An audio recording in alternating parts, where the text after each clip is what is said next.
তারপর হঠাৎ করেই রাতারাতি একটা লোক প্যান ইন্ডিয়া সুপারস্টারে পরিণত হলো।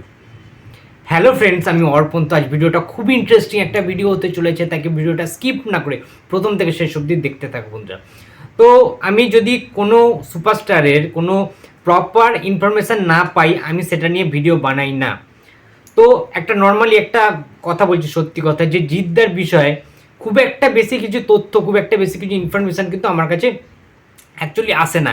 কেন আসে না আমি জানি না, আমি কালেক্ট করার অবশ্যই চেষ্টা করি, বাট যখন আমার কাছে আসে সেগুলো এসে পৌঁছায়, ধরো কোনো কারোর ফ্যান্স, ঠিক আছে, বা কারোর ফ্যান, ঠিক আছে, তারা যদি কোনো ভক্ত, কোনো সুপারস্টারের ভক্ত যদি আমাকে ইনবক্সে পাঠায় পার্সোনালভাবে যে অর্পণদা এই রয়েছে, এবং এই ইনফরমেশানগুলো কিন্তু সত্যিকারের ইনফরমেশান, সত্যি খবর, সেটা বিচার বিবেচনা করে আমি যদি বুঝি যে সত্যি রিয়েল নিউজ, ঠিক আছে, তাহলেই আমি কিন্তু ভিডিও বানাই। তো সেগুলো যদি না পৌঁছে আমি কীভাবে ভিডিও বানাবো, এটা আমারও কিন্তু দোষ না।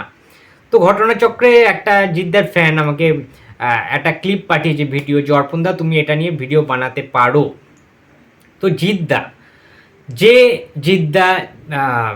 যার কোনো ধারাবাহিকতা নেই, যার সিনেমা আজকে একটা সুপার টুপার হিট হওয়ার পরের দিনই আরেকটি সিনেমা ডিজাস্টার হতে পারে, ফ্লপ হতে পারে, এই রকম একটা সুপারস্টার, যার 5টা পরপর সিনেমা কোনো হিটই নেই, এই রকম সুপারস্টার, ঠিক আছে, হচ্ছে জিতেন্দ্র মাদরানি।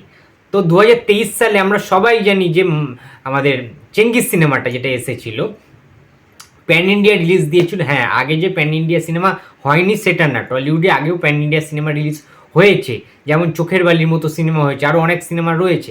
বাট চেঙ্গিস সিনেমাটা একটা ওইভাবে গ্র্যান্ডভাবে রিলিজ দেওয়া, ঠিক আছে, একদম মুম্বাই শহরে গিয়ে, এবং জিদ্দার একটা ডায়লগ ছিল বস সিনেমায়, দেখে আচমকাই কাঁপাবো মুম্বাই। তো ওই যে আচমকাই মানে মুম্বাই কাঁপিয়ে দেওয়ার যে বিষয়টা, সেটা কিন্তু বসে ওই ডায়লগটা ছিল বস, ঠিক আছে, বস সিনেমার যে টাইটেল ট্র্যাকটা ছিল জিদ্দার, ওখানে কিন্তু সেই কথাটা ছিল, এবং সেটাই করে দেখালো 2023 সালে এসে চেঙ্গিস সিনেমাটায়। তো চেঙ্গিস সিনেমাটা আমরা সবাই জানি যে রাজেশ গাঙ্গুলি ডাইরেকশন দিয়েছেন, পরিচালক রাজেশ গাঙ্গুলি, এবং চেঙ্গিস সিনেমার স্টোরিটা লিখেছেন রাজেশ গাঙ্গুলি নিজে এবং নীরাজ পান্ডে। তো বুঝতেই পারছো সিনেমাটা সবাই যারা যারা দেখেছো তারা জানো যে কী লেভেলের লুক করা হয়েছিল জিদ্দার, ঠিক আছে, তার বডি ল্যাঙ্গুয়েজ, তার অ্যাটিটিউড, তার ডায়লগ, ঠিক আছে, তেমনি গানগুলো সুন্দর সুন্দর ছিল, কিছু আইটেম সং ছিল, সে আগেকার দিনে ফ্লেভারটা ফেরানো হয়েছিল। তবে হ্যাঁ, কিছুটা আমি ক্রিটিসাইজও করেছিলাম সিনেমাটার সময়, তার কারণ একটু যেন মনে হচ্ছিল সাউথ ইন্ডিয়ান ভাবটা রয়েছে, ঠিক আছে, একটা বাংলা সিনেমা হিসাবে যেন ফিলটা পাচ্ছিলাম না, একটু যেন মনে হচ্ছে সাউথ জিনিসগুলো যেন মেশানো হয়েছে। বাট হ্যাঁ, ওভারঅল যদি বলি, এই প্রচেষ্টাটা, এই যে রিস্কি একটা কাজ, জিদ্দা যে সাহস করে প্যান ইন্ডিয়া রিলিজ করেছে, এত টাকা খরচা করেছে, এটার জন্য কিন্তু হ্যাটসঅপ জানাতেই হবে জিদ্দাকে, এটা কিন্তু মানতে হবে।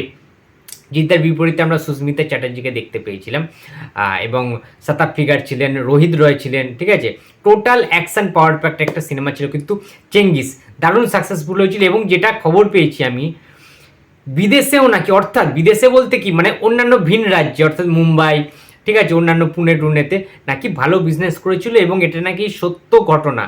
এবং সেই যে ক্লিপটা দেয় সেখানে আমি যেতে, তোমরা দেখতে পাচ্ছ বন্ধুরা, ইনফ্যাক্ট যে কীরকম ভিড়, দর্শকদের কীরকম চেঙ্গিস দেখার পরে যে অনুভূতিটা, দর্শকরা কীভাবে ক্রেজিনেস দেখাচ্ছেন, এবং জিদ্দার যে একটা অন্যান্য জায়গায়ও, আমাদের কলকাতার বাইরেও যে নামযশ খ্যাতি অর্জন হচ্ছে আস্তে আস্তে, সেটা দেখে কিন্তু বেশ ভালো লাগছে। এবং যেটা শুনতে পারা যাচ্ছে যে মুম্বাই থেকে বা ইন্ডিয়ার বাইরে, অর্থাৎ প্যান ইন্ডিয়ার যে ব্যাপারগুলো, কলকাতার বাইরে কিন্তু চেঙ্গিস সিনেমাটা ইনকাম করেছে 2 কোটির মতো। সুতরাং বোঝাই যাচ্ছে যে 2023 সালের চেঙ্গিস সিনেমাটা কিন্তু অন্যতম সেরা বক্স অফিস কালেকশন করা একটা ছবি ছিল। জিদ্দার কেরিয়ারে কিন্তু ওয়ান অফ দ্য বেস্ট ছবি হিসাবে থেকে যাবে এই চেঙ্গিস সিনেমাটা, ঠিক আছে, তার কস্টিউম থেকে শুরু করে সমস্ত কিছু, অ্যাকশানের কিন্তু অন্য লেভেলের অ্যাকশান দেখা গেছিলো, ঠিক আছে, এটা কিন্তু মানতেই হবে। এবং বন্ধুরা একটা কথা বলে দিই তোমাদেরকে, সেটা হচ্ছে চেঙ্গিসটা দারুণভাবে সাকসেসফুল হওয়ার পরেও মানুষটা কেন সুপার ফ্লপ হলো, কেন ডিজাস্টার হলো, সেটা নিয়ে কিন্তু একটা প্রশ্নবোধক চিহ্ন থেকেই যায়। বাট হ্যাঁ, চেঙ্গিস সিনেমাটা কিন্তু জিদ্দার একটা আলাদা পরিচিতি হয়েছে মুম্বাইতে। মুম্বাই কাঁপানোর যে ব্যাপারটা, একজন কলকাতার আর্টিস্ট, কলকাতার অভিনেতা, কলকাতার সুপারস্টার, সে মুম্বাইতে গিয়েও একটা ছাপ ফেলে দিয়ে এসেছে সেটা কিন্তু একটা অন্যতম সেরা দৃষ্টান্ত বলেই আমি মনে করি। তো এগিয়ে যাক বাংলা সিনেমা, এইভাবেই সাহস দেখাতে থাকুক, প্যান ইন্ডিয়া রিলিজ দিতে থাকুক, জিদ্দার মতো সবাই প্রচেষ্টা দেখাক। সবাই তো প্যান ইন্ডিয়া রিলিজ করলেই এরকম সাকসেসফুল হয় না যেরকমভাবে চেঙ্গিসটা হয়েছে। তো আশা করব আরও ভালো ভালো কাজ জিদ্দা নিয়ে আসবে। তো থ্যাংক ইউ সো মাচ যে এই ভিডিওটা আমি পাঠিয়েছো, ক্লিপটা জিদ্দার ফ্যান্স। তো থ্যাংক ইউ সো মাচ। তো বন্ধুরা, এই ছিল আজকে আমার ভিডিও। তো ভিডিওটি যদি ভালো লাগে তো please like, comment and share করতে ভুলো না। যদি চ্যানেলে নতুন হয়ে থাকো তো প্লিজ সাবস্ক্রাইব করে দিও। তো দেখা হচ্ছে আবার পরের ভিডিওতে। তো টাটা।